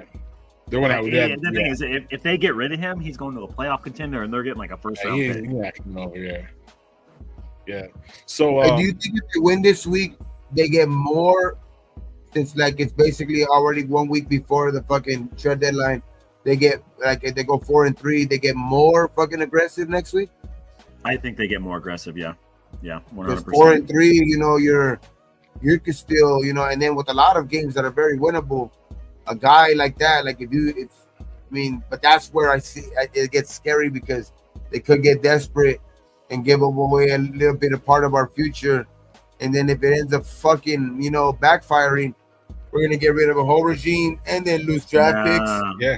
We're not good enough to trade away a first or second round pick for something. We're not good enough. We're not that close to winning playoff games. Hopefully not. Like if we were a top and be able to compete with KC, I could see him doing that. Like the Rams did. They're like, fuck these draft picks and they won a Super Bowl. But we're not there yet. We're not getting a first or second round pick. This is a good trade right here. If we get us, I'm with So on this one. Nah, Mia Khalifa. Yeah, she's past her prime, man. Get out of here. That's my boy. We were on Call of Duty all day today. Fucking shit. So Mr. So I'd rather go after one of his previous Kira Mia. Shit. Anyways, not getting my hopes up. Ziegler said multiple times that we would have trade deadlines is going to be too expensive. Yeah, I agree. But I mean, the draft. The only reason why we're bringing it up is because we're going to probably be trading here in the next couple of days, or picking up players, or giving us some draft capital. I was saying one of two things happened when we were having the show on Sunday. It was either going to be the AARP Bowl or the Rookie Bowl. So it's either going to be Hoyer versus Nathan Peterman, but I found out Nathan Peterman's gone from the Chicago Bears because Fields is the GOAT, man. No, yeah. I heard he's still there. No, remember when we were on Sunday when I turned around and pulled up? I heard this morning. This morning there was a practice guy. He's a practice squad guy, so I think he might be called up this week because it might be Fields might be inactive, so he might be the guy that has to be there for, you know, the backup. Yeah, so then we might have the AA. That's what I was saying. We might have the AARP Bowl. You know what I'm saying, between Hoyer and fucking Peterman. That just shows like how hard it is to play quarterback in the NFL. You have two of these just fucking garbage people making. That's why like we were joking in one of the group chats I'm in. I was like, one of the guys was like, oh, I took a picture with Hoyer's family and they're all smiling. I'm like, yeah, that motherfucker robbed the NFL $20 million. I'd be happy too. Like shit. like man, the guy's worth $20 million and's won like 10, 15 games in 17 years. Yeah. I mean, you know, I'd be happy as a wife too. Like my husband just chills on the sideline with a hat on and gets paid $5 million a year. Just like, here you go. But that just shows how hard it is to play quarterback in NFL when you get two people that are hurt and then they're just like, fuck it, here you guys have fun. You know, and the thing is that the offenses are going to be so dumbed down for the game. It's going to be such a vanilla game. And the thing is, we have better players than Chicago does. Our vanilla offense will beat theirs. Like, I don't even see that game being close. Like, even with a backup quarterback. Their backup quarterback is a guy named Tyson Badgett, who comes from Shepherd College, who's undrafted. He's undrafted free agent. Yeah, so he's this guy. This is like the test for the defense. Like, you got to make this guy look like an undrafted free agent, bro. That's what I was saying earlier. Like, you got to be in there. You got to make this guy, you know, fucking get scared to throw the ball. Like, the defense just has to play. I think this is the type of a game where you can play more man coverage because, you know what I mean? If a rookie sees like the guys, you know, kind of stuck on them, they kind of get phased and then they play themselves into sacks and shit. So I think this could be a big fucking game for Max Crosby, man. I think this could be one of those games that could put him into like like if he's not already there, like really put him in the limelight to be like, oh shit, he defensive player of the year type of like starting being in those like type of talks already, because you only hear like, you know, the Parsons, those type of guys right now. But nah, this is the type of game right here that I think Max gets himself in that conversation if he not already has. Hey, we're gonna probably get out of here in the next couple, like 10 minutes, bro. I'm only gonna run an hour and a half tonight. Josh, I know we were talking before we got off and we got like 50 people in here. Go to like kind of break it down for everybody. Josh has a little bit of information he's gonna be giving out to everybody. So y'all. my Instagram's down at the bottom. It's on my thing too. What I set up, I was talking to a couple of the Raider, the big guys at the tailgate, and they're like, you should do a subscription to your Instagram because you have a bunch of followers. So prior, what was happening is when I was making money off Instagram, I was buying stuff and giving it away. So what I'm doing is I'm adding a subscription to my Instagram, and I'm going to be holding free raffles. So you pay $5 a month. And then when I hold raffles, you get a free spot. So you comment, hey, number 5, 12, whatever it is. And then you can win stuff for $5. So the first thing I'm doing, once I hit the few $100 mark, I'm going to be doing a signed autograph bottle of Charles Woodson whiskey. So I thought it'd be a cool way to give back. Everything I make off my Instagram page goes right back into the nation. I don't want the money. I never expected to blow up. I thought it'd be cool because I collect a lot of autographs. I have so many duplicates. I always get really good deals on stuff because everybody knows I buy things. So I was like, hey, if I get 100 subscribers, that's $500. I'll be raffling off Woodson autographs every month. Like, here you go. Here's this, here's that. So what happens is basically the subscribers will get their specific own posts, and they'll be able to join. And once that raffle's full, it'll be ran and posted, and then it'll be mailed to the winner. So I thought it'd be a cool way to give things back. If I get enough people, I'll be doing tickets, win club passes, whatever I can do, I will. I'm privileged enough to get access to a lot of stuff. So, I might even raffle if, my kids can't go to the game or something. I have a seat. Hell, I'll raffle off one of my seats. You sit next to me and get drunk. It'll be a good old time. So just know it's out there. And I'm going to be very transparent. So I put it at $4.99 a month is what a couple people told me to do. So honestly, I get 100% subscribers. That's $500 a month. I'm going to be able to just dump into raffles, free giveaways, things like that. And being a subscriber, you're the only one's going to get access to it, not other people. So that was a cool way to do something. Yeah. Oh yeah, bro. Because you're telling me you can possibly even get depending on who's doing it. I think other people are doing it. So you said Fitz and MC are doing it too, to where it's they'll raffle off. If you're a subscriber, you might get some. Yeah. You know what I mean? All kinds of different things. So bro, that's hella cool, bro. That's hella cool. And I'm not gonna throw any shade at anybody. People do this for money. On my page it says I don't get paid. I don't want to get paid for this. I never want this to be a job. Yeah. So that's why I'm whatever I make, I'm gonna look at it hey, I made $600 off this. Cool. I'm gonna go buy $600 worth of shit. Here you go. I have some raffles, and it's if I actually get enough people on there where I can buy tickets, because I have hookups on tickets and things like that. I know a lot of other PSL holders. I have friends at a lot of places. So if I get tickets and stuff and get them for cheap, bam, I'll put them on there. It'll be a lot of fun to give away some things. Yeah. Oh yeah. Shit. Oh, hey, and I'm at 7 right now. 7 people. The 7? You got 7 right now? 7. Nice. Yeah, I just posted it tonight. So that's cool, man. Yep. Let's get them to 50. Let's get them to 50. Yep. By the end of the week. So once I hit 50, I'll be able to do the Woodson bottle. So they go for they go for about $200, and then it's about $30 for me to ship it. So once I hit 50, bam, I'm gonna raffle it off. And then every single month that $5.90 or the $4.99 goes in, so it goes in every 30 days. I'm gonna raffle off new stuff. So it just depends how many people I have. Yeah, every month, bam, bam, bam. So and I use a third party. His name's Carl. It's off of a Facebook group I'm in. So they use this app that's a randomizer. So I basically send him the list, he runs it through, and then bam, it shoots a winner. I post it on my story like I was doing with the whiskey bottles. Yeah, okay. I seen that shit. I seen it. It's on the 6th try, right? They'll roll it 6 times. Yeah.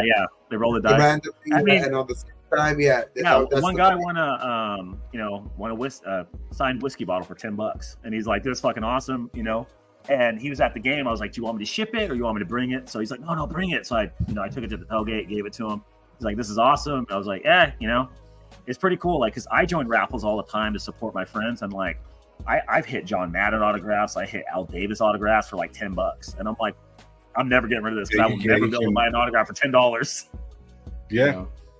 And then you guys get over there, stand in line and get this and get that. And then, bro, that's hella cool. That's good. That's good that you're giving back to the nation like that, bro. Man, I wish I was that lucky. I know. We're getting there, bro. We're working.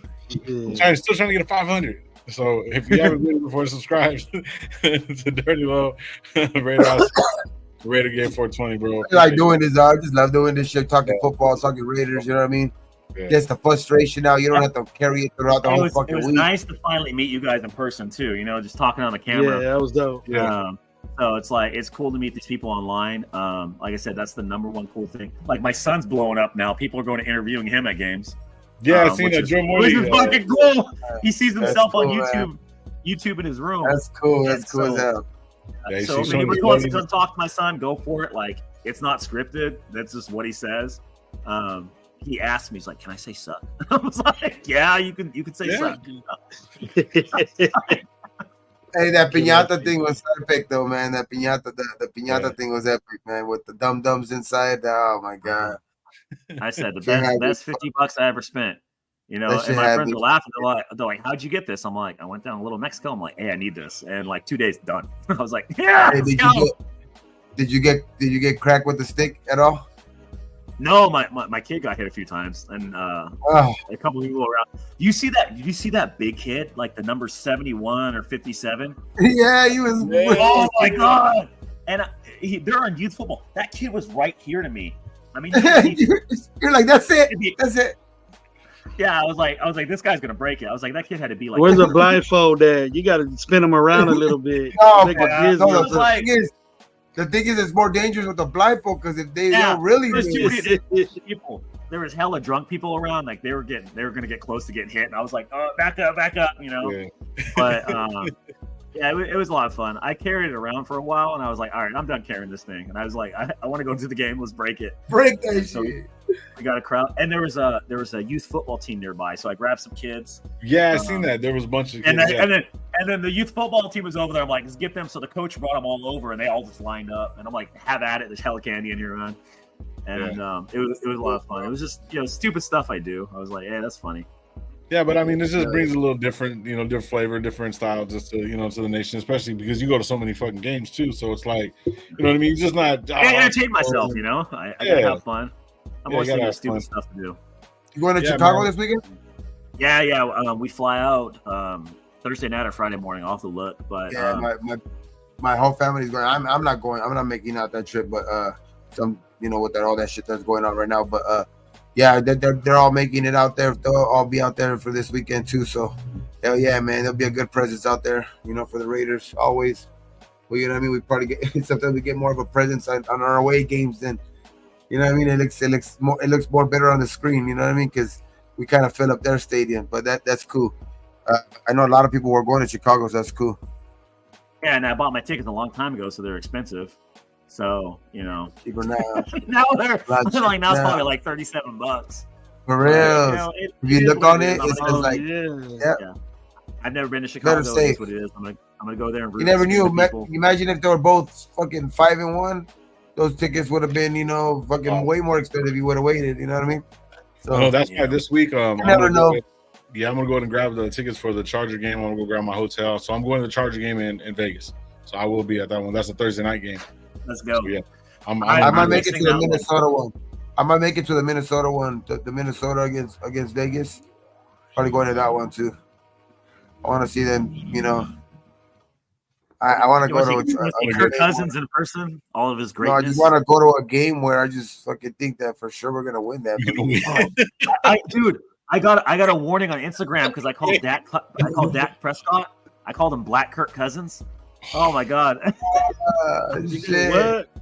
Or Black Derek Carr give you a warning? fucking warning message on Instagram for my post. I'm like, shit. Oh man. I think I heard. I think I've heard that before too from other people too. Though, like he's he's that type of production. Yeah. And Jimmy G. That type of production. Every quarterback is Kirk Cousins in some way. So you got like Pretty Boy Kirk Cousins, which is Jimmy G. You got Black Kirk Cousins, which is Prescott, and then you got Pizza Face, which is Herbert. I would take Kirk Cousins right now though over our quarterbacks for sure. That's what I said. I'm like, I'd take Kirk Cousins right now. Hey, before we take off, because I was going to ask you about Chicago too, but did you guys see this whole thing on, Monday night? The industry plant, the chick? Yeah. She was going there crazy, but then she went on McAfee show, and then right afterwards, somebody exposed her wearing a Steelers jersey.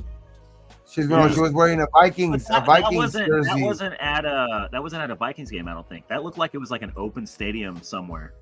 Like it looked like a Pop Warner game or some shit. Like, and So I started diving, and they said she dressed up for her son. And that's the thing.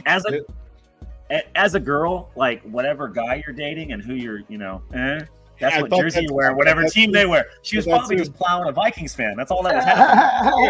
I wish mine was like that. I've converted a few girls over the years, so I know what I'm talking about when it comes to that. I'm like, nope. Raiders, here you go. Nah, mine. Yeah, she ain't flipping. She ain't flipping for me. He's a cowboy fan, dog. A cowgirl she fan. was mad. She was mad last night. I taped her. I videoed her getting all pissed off. It was funny. Oh, you watched the Cowboys fan?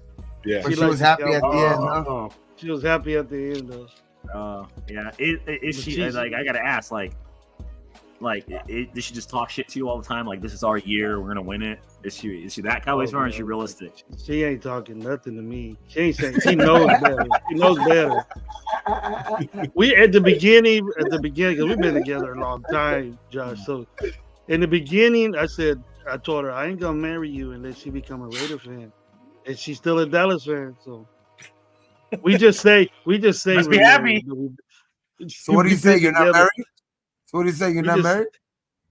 Huh? So what do you say? You're not married? Well, she wanted to marry. Well, no, she wanted to get married. You like church and all her girlfriends dressed up and all that. We went to the Fresno court. $25. That's it. You want to be a Dallas fan? You get a $25 wedding. Nothing after. We went to Chili's after the honeymoon was at Chili's. Baby back ribs. Fucking 3 for 10. Chili's was brand new, bro. Chili's was brand new. That was the hot spot. Oh yeah. You fucking crazy. Nah, but that's just cool, man. Yeah. Josh, so who do you think is gonna? I mean, obviously you want the Raiders to win, but what are your key points coming into the game, and what do you predict, bro? Like as far as quarterback, because that's the biggest that's the biggest thing right now, the whole quarterback thing. If it were my decision, Hoyer, because he's more experienced. AOC, and people are gonna hate me on that. AOC is not that guy. He's not going to be a franchise quarterback. He's a 25-year-old rookie, and he was exposed in the Chargers game. I think Hoyer comes in, gives us the best chance to win.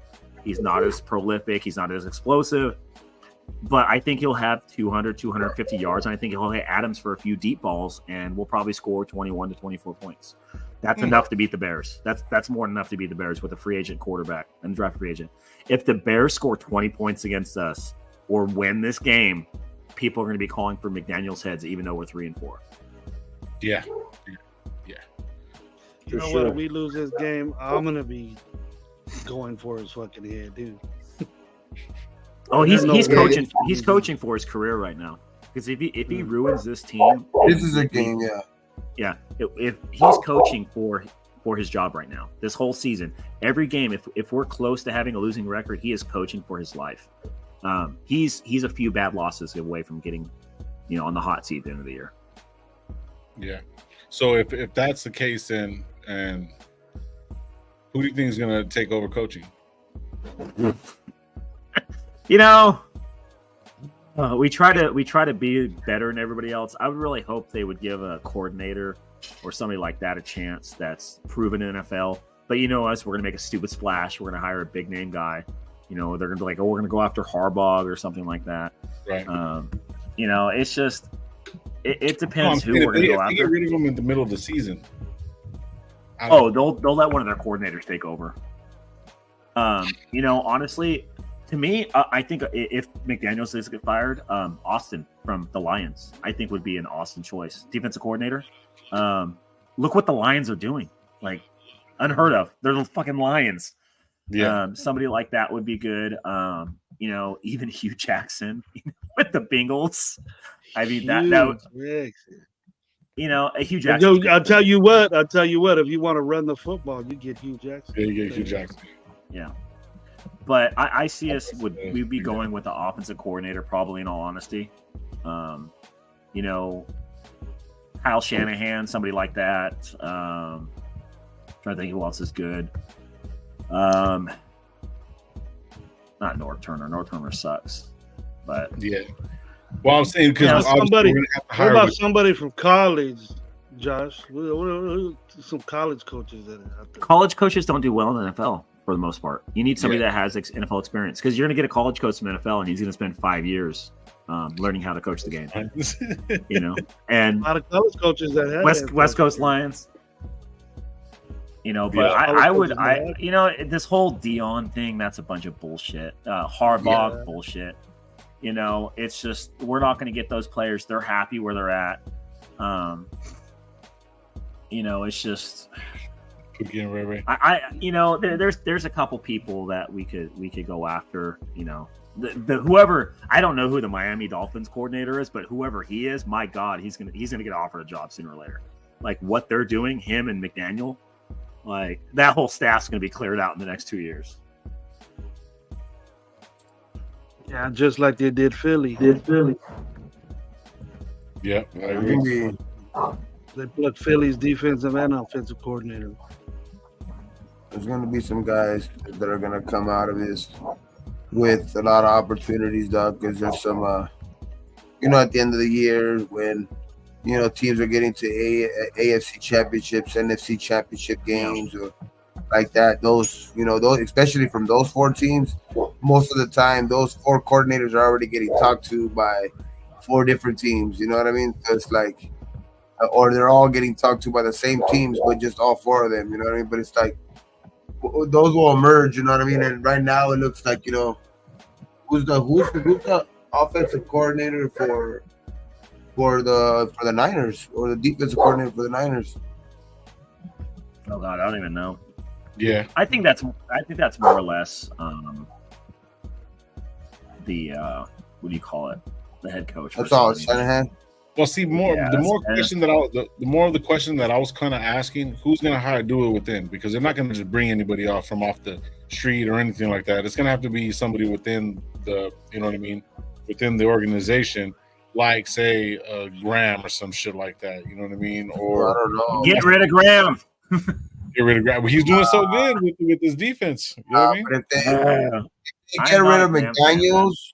Because McDaniels was a big name too, like I guess you want to say, because of his his resume and shit, like with Tom Brady and all that shit. Like I don't see Mark Davis, if he's gonna move on, get somebody that's like that. He's gonna try to go out and make a splash.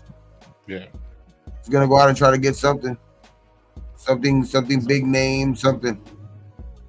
But well, let's hope for the win. Really... Let's hope for the win, so we can at least enjoy you can go to Chicago, get you a deep dish, get you some pie. You know what I mean, and enjoy the Chicago weather. And we get this win and come back. We don't have to talk about this shit and just deal with this. We're about to be 4-3, man. We're gonna have the first winning season in a few years right now, so I'm gonna be happy. I'm gonna be talking shit to the Charger fans and the Broncos fans because I got Charger fans on my page all the time. I'm gonna be like, I'm just screenshotting the standings every week, like, like we beat you. Like, and the Chargers are playing the Chiefs this week. Oh yeah, they're gonna be 2-4. They're done. They're done. Hey, no matter what though, at least one of them is losing. Yeah. Either way. Where's that? That's in Germany, isn't it? Like 6:30 in the morning game. As long as because if KC loses, I mean, if by some miracle fucking the Chargers come out and don't beat the Chargers, and they actually play to their fucking ability, because they have a lot of talent on their team, dog, but they just can't ever put it together, and their fucking coach too is like, I don't know what the fuck, but it's just, I don't know, dog. Like if they could come out with a win, that puts us one game behind first. If we can take out this win, that would put us one game behind first. I still have to play the Chiefs twice. And then we're 1-1 in the division, right? Yeah. So 1-1. Yeah, 1-1. So yeah. So hey, Josh, be safe on your trip, bro. Tomorrow we're going live 7:20. If you want to jump up, get with Gabe. We'll all be on and stuff like that. And we're doing the pickup. Send me the link. I can hop on probably like 8:15. How long go? Like 2 hours? Yeah, about an hour, because we do pick'ems. We're gonna go over last week's who won, who we picked, and stuff like that, and then who won for the week, and then we're gonna go into the pick'em show, and then Thursday night we'll be live again. I got the sportsman pulling up. that boy's crazy. If you watch, we've got 4 hours. Yeah, We've got 4 hours, 3 hours, 2 hours. Yeah, it's a sometimes, yeah. On losses when we've gone like on weeks with losses where we've gone into it with about the fucking McDaniels thing, you know, a couple weeks back where, you know, we were kind of, you know, all kind of yelling for McDaniels' head, you know, like literally, you know what I mean? It was like that show went on for a pretty long time. Yeah, it was like 3 hours and 50 minutes. It was deep. It was deep. Just yelling at him. It didn't even seem that long either. We're like, damn, it's been this long just talking shit about McDaniels. Fuck. Even got into the ASMR, was like, yeah. You know, what I was telling people, like with like all of us podcasters in the Hoffman, like next year, like don't even make it a lot of money, $10-20. We should all do fantasy football, do a show every week or something like that. Like that would be hella fun for me. And I've only seen a few people do it. Like everybody plays fantasy football, but only a couple people do it. Like go on, talk about your teams, talk about the Raiders. You know, I would love to play fantasy football with everybody because in a lot of the leagues I'm in, half the people suck. They're just like one guy was like, I didn't even know Kamara was back, and I'm like, that's because your team's 1-5. Like that's why you don't know. I ain't gonna brag. About my. Yeah, we have a fantasy football. Gravy has one. I'm in 4 leagues. I'm in 4 different leagues. I'm in 2. Gabe got lucky and beat me this week. Lucky. I did beat you. Let's go. I'm with my brother in 2 leagues. So I beat him in 1 league and then lost him in the other. So I told him, I'm like, you understand, you have to beat me. As your younger brother, I will talk copious amounts of shit to you if you lose to me in both those games. I'm like, and I was like editing photos, like putting him in his wife's dress and everything like that. I'm like, you know, this sitting like the shit I do on Instagram. I'm sitting in start doing that, dude. Intimidate. Yeah. I'm gonna use intimidation like that. Intimidation. It got real personal, real fast, like to the line. I'm like, we need to stop. Like this is getting bad. Gravy had to text me and say, hey, can you stop scoring, please? Like, I was already like at 260 points and shit. I was like, Chase and Burrow that I traded him Burrow because Burrow was hurt for like 3 weeks. I said, fuck this guy. See, so I was doing good. He gave me it, and then he has Chase, and Chase gets like almost 60 points. Now my team's on a 3-game winning streak, dog. Gates is doing good. Oh, I wanted to ask, Hit Stick Stepper, are you from Stockton? I go to Ports games all the time. I'm a season ticket holder. Yeah. Oh, talking about that, Josh. We'll talk right now before we'll talk about the Fresno State game. We're going, Gravy going, and we got family going. So I don't know if you're gonna be. We'll talk about it right now. We're gonna finish up the show real quick. Raider Nation Live, man. Thank you guys for everybody pulling up, man. Appreciate you. We will be live tomorrow 7:20 on Gabe's channel. We'll be streaming on my channel and also Gravy's. Like I said, man, thank you everybody for pulling up, man. We had like up to 60 people in the chat, man. Thank you guys for pulling up. Hit the like on the way out, man. It's helping. We're getting close. I might need like 30 more people, close to 30 more people just to get my 500 so we can start doing a little couple things, start selling some shirts and doing some other stuff, man. But thank you guys. Thank you guys for pulling up, man. I appreciate it. Tomorrow, 7:20, we'll be live, Gabe's channel. And then Thursday, 8 o'clock, Raider Nation Live, man. And Josh, thank you. It's always a pleasure to have you, brother. Appreciate it. You know what I mean? Thank you, everybody, for pulling up, all the new people, old people, and stuff like that. And yeah, he did say, Josh, he is from Stockton. So yeah. Oh. So you guys have a great night, and we'll see you guys tomorrow, man. All right, peace. Peace.